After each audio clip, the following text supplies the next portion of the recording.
Do you want to take control of your health? Hear the truth about dieting and weight loss? Learn the best strategies for maintaining a healthy lifestyle? This is the Yossi Muller Show.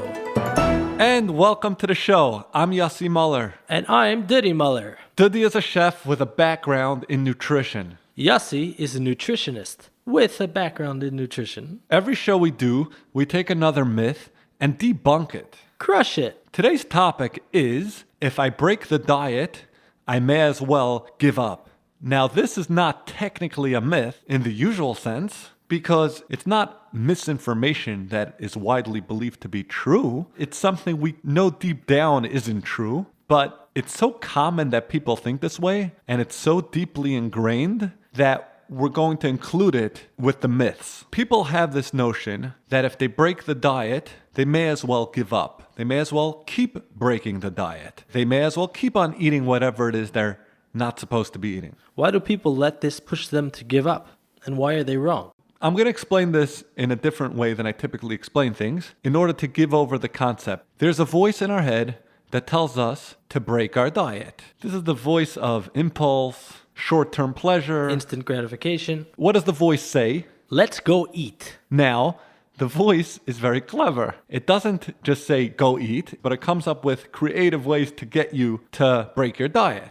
The nature of this voice is that no matter how good we are in our diets and no matter how long we stick to our diets, it will always be in our heads. We will always have this voice in our heads that tells us to break the diet. And we'll always have to be able to ignore it. And ignoring it is very important because when we give into the voice, it gets stronger and the voice takes us over. So when we satisfy it, it doesn't stop bothering us. On the contrary, it gets stronger and stronger and we have little ability to say no. You're not saying that people have a split personality. You're just trying to paint the picture how you could separate this impulse voice, so to speak, as something separate so you can more easily deal with it. Yeah, in order so we can understand what the struggle is that we are going through and what's happening in our mind. And like Duddy said, to isolate the voice so we understand that this voice of impulse is not us. We can control it. We can at least beat it. Are we about to do some role-playing conversation? That's an interesting idea. Can I be the voice? Well,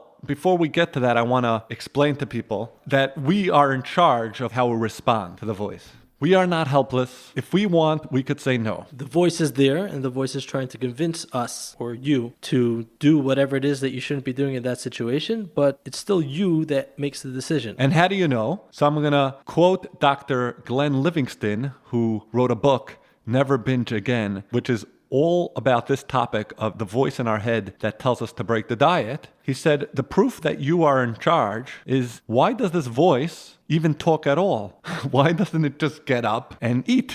Why is it telling you to eat?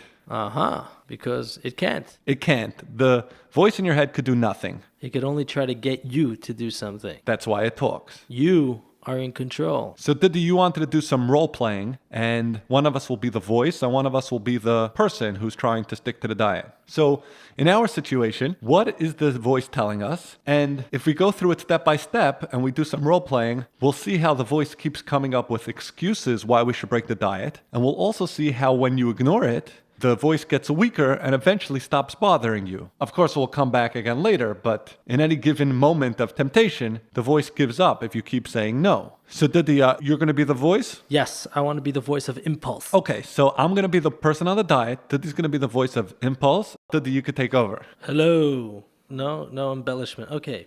Hey, Yossi, you broke the diet. You ruined it. It's too late. Obviously, what I did in the past, me breaking the diet, doesn't matter at this point.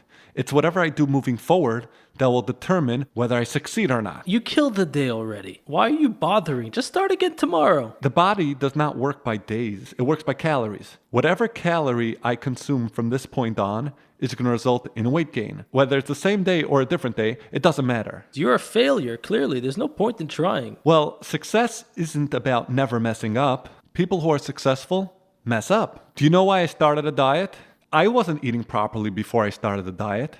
Did that stop me from starting a diet? Of course not. That is why I'm dieting now. And now that I messed up and I broke my diet, that's not a reason to stop dieting. The reason why I'm on a diet is because I wasn't eating properly. Now that I broke the diet and I reverted back to my old eating habits, that's another reason for me to go back to the diet. I guess you're right. But this is different. You tried and you failed. Before the diet, you never tried, and now you tried and failed. That's different. Well, my body doesn't know or care if I'm trying to diet or not. Whatever I ate before my diet is the same damaging to my body as the food that I ate just now when I broke my diet. Extra calories will stop me from succeeding, whether or not I'm trying to lose weight. So does it matter that I'm officially dieting now? Are you telling me that if I diet and I slip up, that makes me a failure? Of course it doesn't. Everyone has slip-ups. It's normal. Success means doing my best, slipping up on occasion, and at the same time, keeping my commitment to change my eating habits.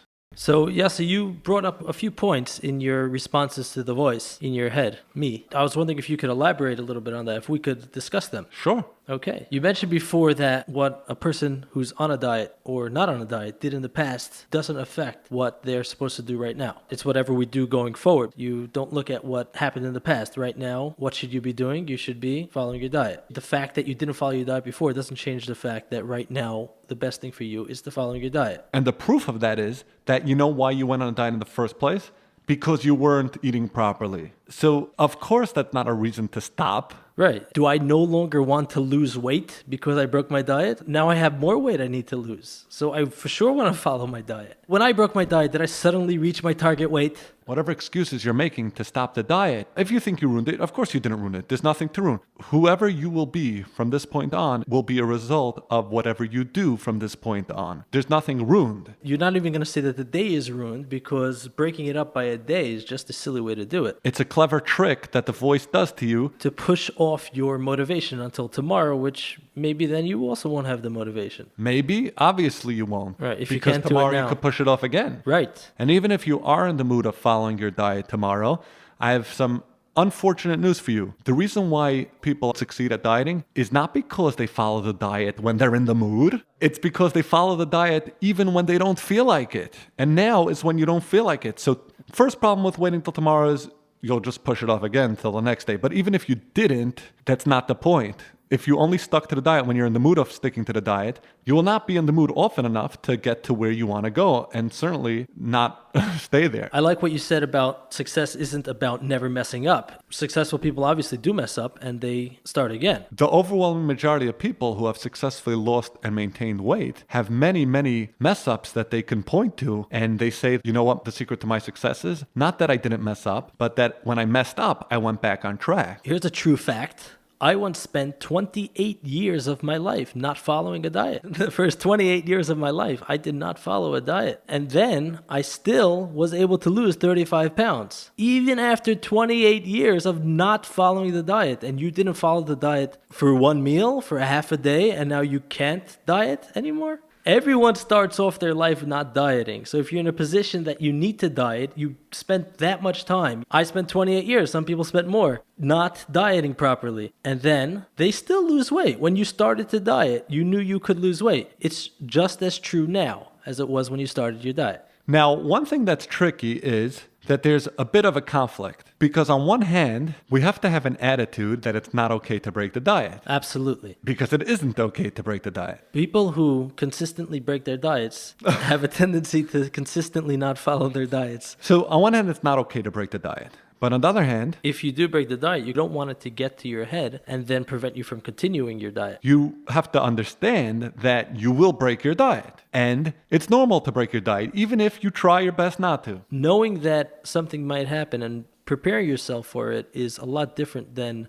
oh, I'm allowed to do it. You have to have one attitude before you break the diet and a different attitude after you break the diet. Before you break the diet, you have to have an attitude that it's not okay to break the diet. The moment you break the diet, you have to have an attitude that it's not okay to break the diet either. But it's normal that you will sometimes break the diet, and it's okay to be a person who sometimes breaks their diet, and you can still get to where you want to go if you stop what you're doing and fix it by getting back on track. So the truth is that you don't need to really create two different mentalities, one of before you break the diet and one after. But if you keep to one mentality of what am I supposed to do now? And that is follow the diet. That never changes. And then once you break the diet, you're still not allowed to break the diet. Your mentality of I'm not allowed to break the diet never changed. When you think in your head, I'm not allowed to break the diet, you have in your head this rule, this absolute rule that if you go past, now suddenly the whole world fell apart and your whole dieting world fell apart and you don't know what to do. In those situations, the voice in your head can easily take you over. But if you go into dieting knowing